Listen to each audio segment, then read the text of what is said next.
Hello, and welcome to today's panel. A new world is dawning, the mainframe imperative that lies ahead. My name is Rick Perret. I'm on the Marketing and Program Committee of the Open Mainframe Project. To kick off our executive track today, we want to put some things into perspective.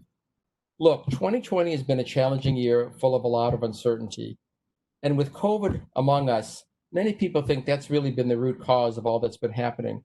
In many respects, it's really accelerated many issues that have been in play for the past few years. So we brought this panel together to help us shed some more light. So to help us chart this course, let me introduce some of our special guests for today. First, Len Santalucia, Chief Technology Officer for Vicom Infinity, a premier IBM business partner. Len's been in the mainframe and IT space since 1973, including a long stint at IBM, and he joins us today from Richmond, Virginia. Next, we have Brent Schroeder, CTO of SUSE, and he's responsible for shaping the technology and portfolio strategy, as well as managing technology relationships across their ecosystem. Brent joins us from Austin, Texas. Next, we have Meredith Stowell, who's Vice President of the Z ecosystem at IBM. Meredith is responsible for building and maintaining a community of clients, universities, students, and professional developers and business partners, all focused on honing their skills and really building the vitality of the ecosystem that supports the mainframe platform. Meredith joins us from San Diego. Next up, we have Tim Willging, Distinguished Engineer and Chief Architect of the Z/OS Business Unit at Rocket Software. Tim's got over 27 years of experience developing enterprise software solutions from IT ops to advanced analytics and app dev on z/OS, and he joins us from Chicago today. Finally, we have George DeCandio, CTO at Broadcom. He leads a global team of architects across the entire mainframe portfolio.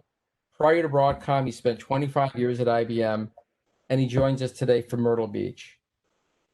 So let's get started. And let's start with George. George, can you shed some light on some of these global issues and what some of these large external factors that are impacting all of us today? Sure. Thanks, Rick. So things are changing and they're changing fast. I'd like to look at three significant areas of uncertainty facing organizations today. So obviously we're in the midst of a global pandemic, but I'd like to focus on other factors of uncertainty I feel will greatly outlast the pandemic. And I hope the other panelists here today will agree with me. The three topics I really want to focus on are global politics, changing business models, and demographic shifts. So first, global politics. This is really world trade.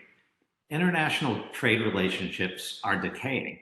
The World Trade Organization, G7, they have much less power now than they did just a few years ago.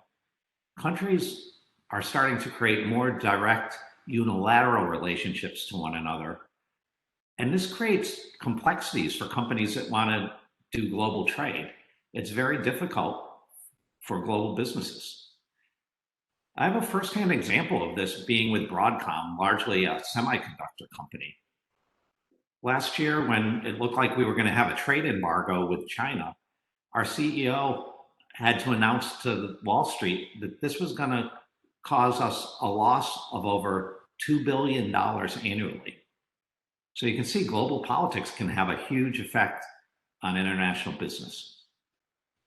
So that's the first factor I'd like to put out there as a large change agent.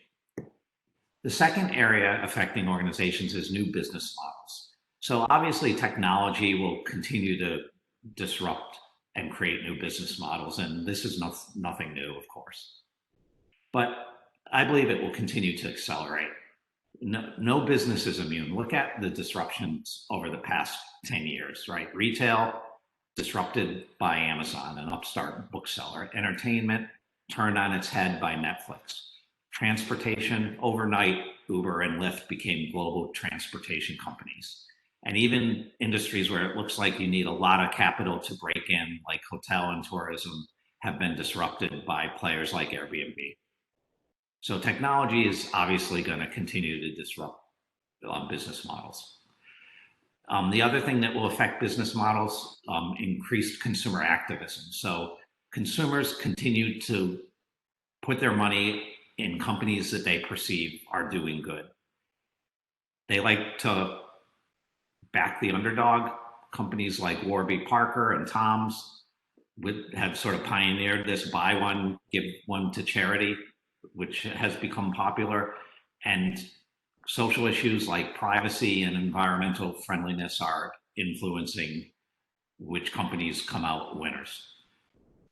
And the last thing changing business models is a global supply chain. So global supply chains have switched completely in the internet age, where small companies have access to goods and manufacturing of goods that only much larger companies could years ago. So this is, of course, allowing physical disruption for companies that are able to produce goods that weren't able to before. So global politics, new business models. The last factor is demographics. So this really has to do with the shifting demographics. Millennials are becoming the majority of the population, and their behaviors are very different from the baby boomers and generations before them. They're much more educated, and as a result, they have a lot of student debt. On average, they save 36% more than previous generations, and they prefer to rent over buying a house. They would rather rent in the city. All this will have an impact and will suppress spending, which will have an impact on the economy. So in summary, global politics, new business models, and demographics. These are, I think, some of the major factors that are going to affect us in the upcoming years. Thanks, George. Tim, Meredith, you deal with a lot of clients. How are these factors impacting business priorities? Tim, let's start with you. Yeah, thanks, Rick. Taking what George said and bringing that to the mainframe, I've talked to many clients over the past 4 or 5 months, and what we're seeing is that they're talking about great shifts in their workloads running specifically on the mainframe. For many of them, it's actually an increase in workloads of their business. Some of them have told me there are shifts within lines of business within the company. So one area of their mainframe or a particular LPAR might get hot, and other areas are actually cooling down. So these workloads are shifting and changing as a result of these very fast global events that we're seeing. So they're really focused now much more on how do I protect that mainframe? How do I make sure it's prepared for these shifts in that workload? And how are they making sure that they're resilient, that they're able to recover and back up in the stated time objectives? And they're really more interested in what they can do and what's new, say, in the last couple of years that they're able to exploit to do that. So I've had a lot of conversations with customers around, is there software available to me that leverages things like AI or intelligence or actionable intelligence that discovers the state of normal and can tell me when my system is starting to step outside of normal so they can be alerted and prepared. They're also looking for systems to say, can I test that I'm recoverable within my stated time objective? So they're really looking inward, at their mainframe, looking at those things that we traditionally here in this group know the mainframe absolutely excels at resiliency, at adjusting for those workloads and being capable of that. But they want to make sure, seeing these changes happening faster than they ever happened before, is their system prepared for that?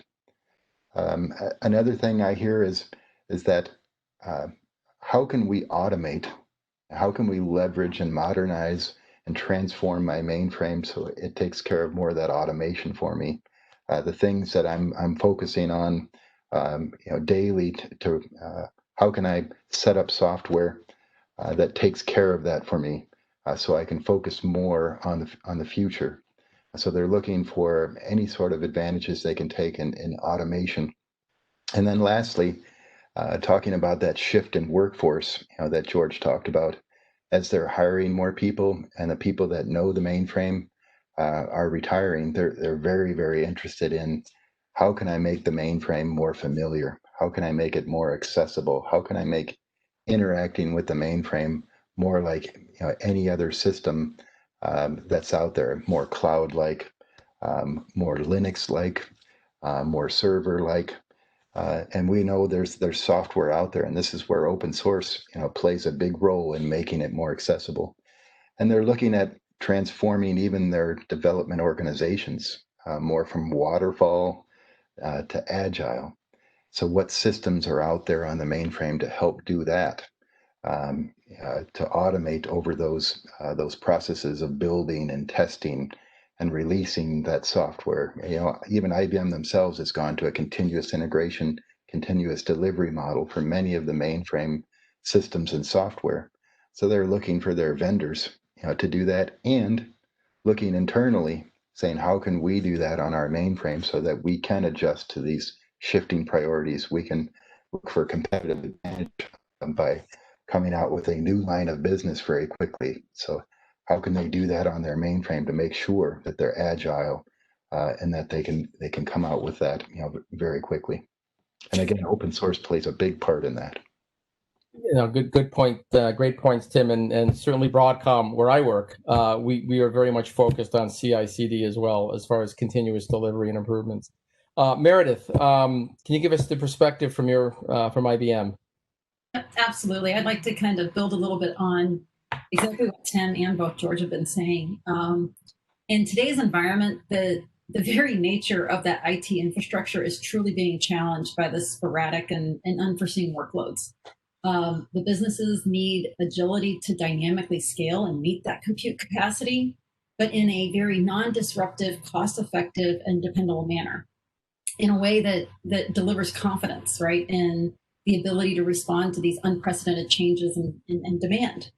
They also need the ability, and what we're seeing is to quickly switch data centers, right, to meet availability requirements. So when external or environmental forces disrupt existing locations, for example, wildfires, or they disrupt workforce availability, they need that ability to switch quickly. So once again, as Tim mentioned, those core quality of services that IBM Z and Linux One are known for, security, scale, resiliency, truly delivers that flexibility, that confidence, the predictability that the businesses need in these uncertain times. And in fact, there was a study that was done, and it showed that organizations are facing massive changes to their business right now. 4 times the number of employees are working from home. So 45% now versus 11% before COVID. And so the various impacts that has on business and processes and the ability to work in an agile manner. 84% of executives are expecting customers to prefer online channels for engagement. So this results in that unexpected need for increased capacity across all digital channels. For example, IBM Z clients, they temporarily activated a total of nearly 4 times more general purpose capacity using the capabilities of capacity on demand in 2Q 2020 compared to the same time last year. 57% of customers are now seeking environmentally or socially conscious products. This is something that George talked about as far as the changing from consumer needs. And in fact, more than 30% of Germany's post-COVID recovery aid program, it's tied to those green initiatives. Once again, this is a key place where IBM Z and Linux One have a proven track record in the field of energy efficiency. There is a recent example, a large insurance company in Asia Pacific. They were faced with rising data center and software costs. They deployed Linux One for its database as well as application server workloads. And after they saw significant efficiencies and savings with Linux One in their DR site, they rolled it out further. In fact, 2 Linux One servers, along with the software and the services, so about 300 cores, replaced 6,400 cores on 100 x86 servers. The result, 71% lower electricity consumption for that client. And with the fewer servers to manage, administration efforts are reduced and the associated carbon footprint as well. So in addition, so you've got all of those factors, but we're also seeing these top 3 immediate business priorities. And as mentioned before, many of them were already there and those priorities were in place beforehand, but they're now being accelerated. Number 1 is just survival. that increasing pace of change, the new product cycles, the unforeseen challenges, it's driving this focus on demand management and that customer experience. So the need to speed digital transformation. And for the IBM Z platform, make it truly interconnected via that hybrid cloud and application modernization. We're also seeing that ongoing transformation, evolution, or that reinvention is absolutely key to enable organizations to navigate these inevitable next shocks. So really bringing that agile workforce, agile working ways and DevOps to the forefront. Second is around simplification. Complex processes are absolutely inadequate for the pace that we're driving today. So that need to simplify, whether it's through deployment of containers, as I mentioned before, agile development, all of this linked back to the new workforce that we were talking about earlier, and a sustainable workforce to adopt those common and modern tooling. And then find super scale. So to stay in business, clients, they strive for that competitive advantage. And so that ability to adapt and benefit from existing technology or new technology to really help to scale that is essential. And nothing speeds innovation like open source communities. Excellent, excellent. Thanks very much, Meredith and Tim. So Brent, we've heard change, innovation, survival, open. How do these open platforms really help in supporting change and this agility that's needed? Absolutely, Rick. I love this question. Openness really plays a much bigger role than just supporting change and agility, to the point where openness is really necessary for enabling change and agility today. I see a couple of key elements for enabling key elements of an open platform, which include the ability to maximize interoperability between systems and the portability across systems. And with these characteristics, open platforms then make it possible for the industry to collaborate in developing interoperable tool sets and portable applications across a diverse ecosystem. These are the ingredients to enable rapid change and agility, and being able to respond to unforeseen events and circumstances in a timely manner, which we've had plenty of lately. Now, when you look at today's IT platform ecosystem, it's more diverse than at any time in our history.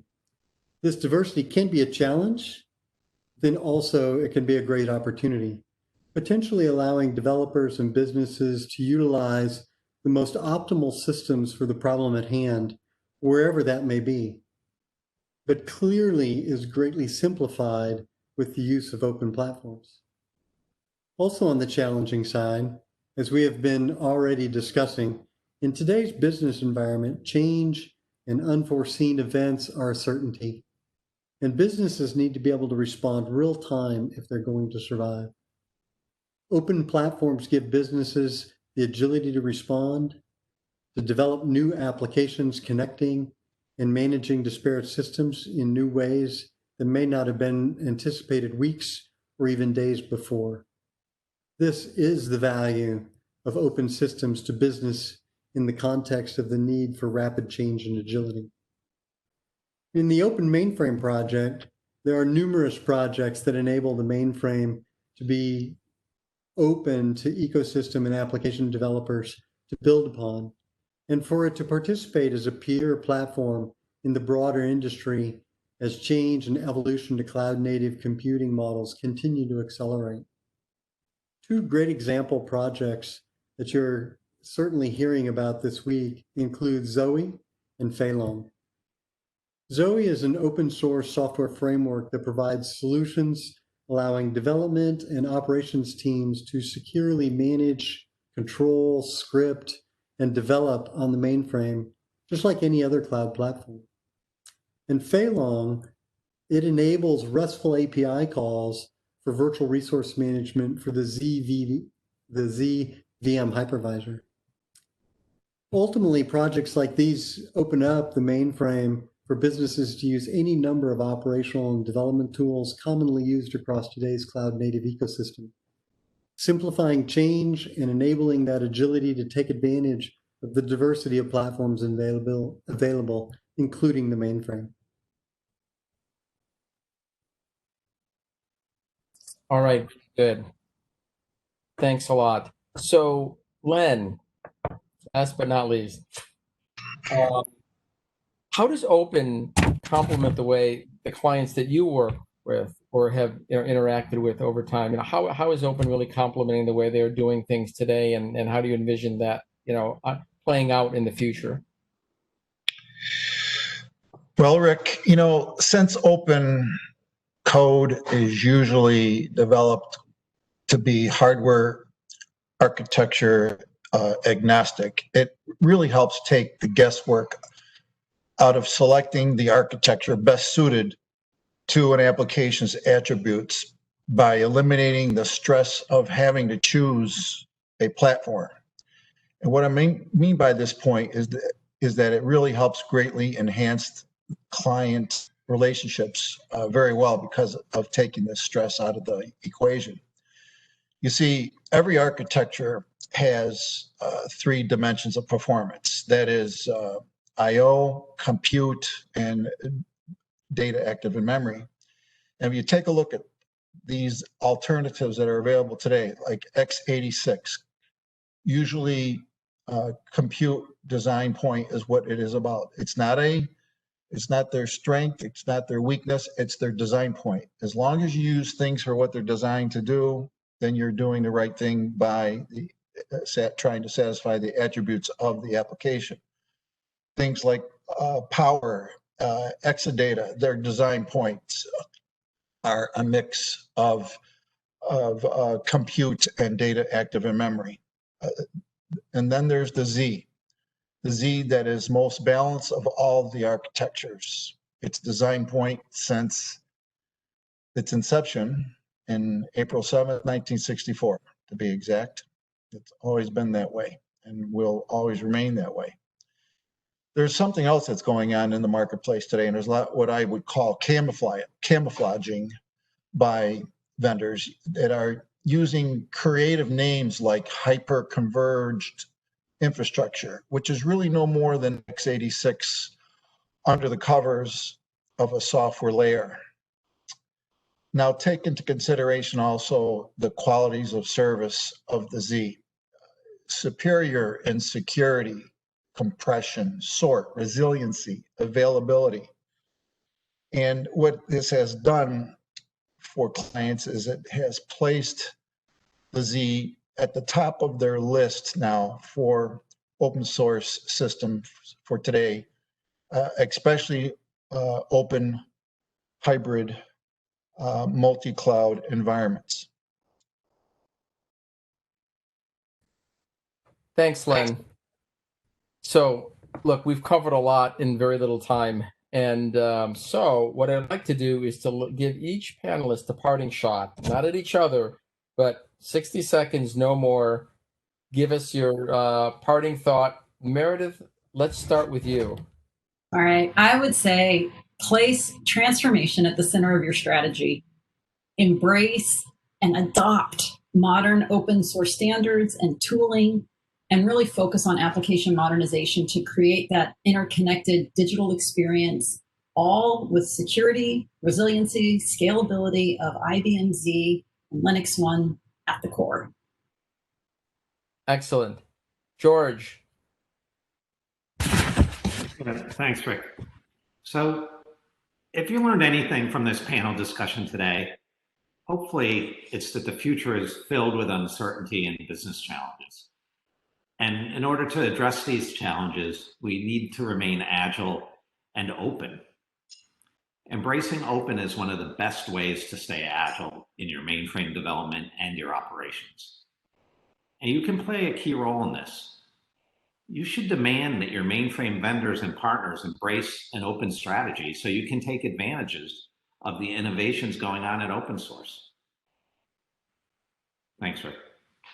Great. Tim. Yeah, to tag on to what George just said, I agree with that. You as mainframe customers should be looking for your vendors and partners, but only internally yourself also be looking for how are you going to leverage that open source that's available.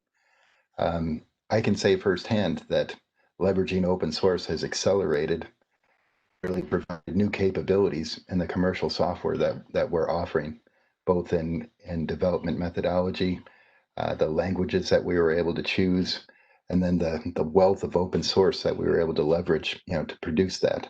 So taking that to a mainframe customer, especially on ZOS, where open source is relatively new, quite honestly, when it comes to it. So you as companies that own a mainframe for ZOS, what I implore you to do is have a policy for open source. That means, how do you consume it?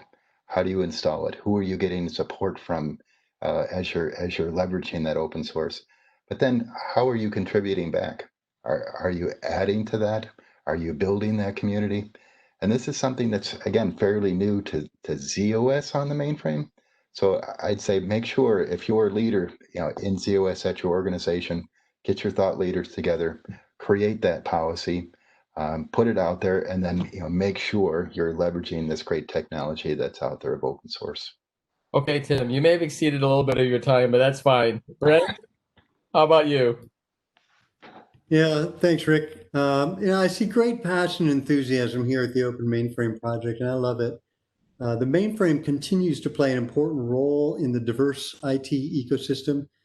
And this group, the Open Mainframe Project, plays a major role in ensuring that it is open to enable it to be a peer with the rest of the cloud native ecosystem. Your work will help cement its continued success and growth. And we at SUSE look forward to collaborating with the industry to keep it a vibrant and open platform. And also, one quick plug for one other project that expands awareness of and familiarity with the amazing capabilities of the mainframe, the Open Mainframe Project's mentorship program. And it provides a great opportunity for students to learn and contribute to real-world projects on the mainframe. Thanks a lot, Brent. Len, wrap it up. All righty, sir. I'm going to plant a seed in everybody's mind. The next time someone tells you that they are selecting an alternative platform to implement its open source systems, applications, whatever, that is just like a mainframe, ask them this question. When your child becomes ill, do you take them to someone that is just like a doctor or who is a doctor? I love it. So on that note of health, I'd like to thank all our panelists for joining me today. And I'd like you to stay tuned as we take this panel to another digital platform in an upcoming Open Mainframe Project blog series that will be out probably in an October-November timeframe. I do want to say this much, that from all the things we've heard, this is really about, and this whole summit is really about being open, embracing open, and being excited about open. It's the mainframe shines once again, and being open and having an open mainframe, we'll continue that moving forward. So until then, thanks everybody. Stay well and talk soon.